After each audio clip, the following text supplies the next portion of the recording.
We do selling quite a lot of graphic card as well, but the issue we found out for the customer install the graphic card or building their own machine is the way they install is slightly not corporate. Those graphic cards installed inside in the machine must be balancing and flat.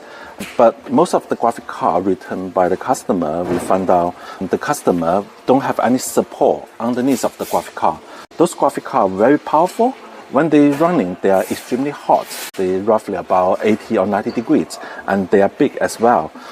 Big and heavy, large metal, large heatsink inside, and large fans.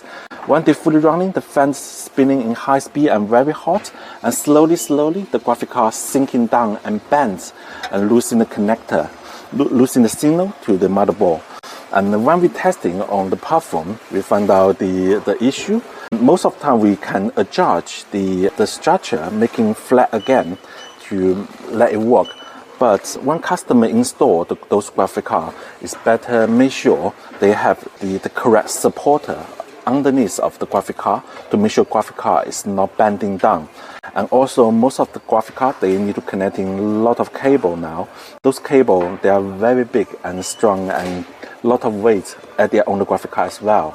Those supporter normally is not coming from the graphic card. Each of the case, they are different. So the supporter using on each of the case might be different as well.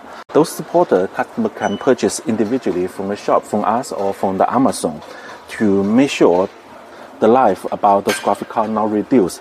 When they're bending, the connection, not just the connection loose, the component is bending as well. The graphic card reduce the life, and sometimes they might just die straight away. Yes.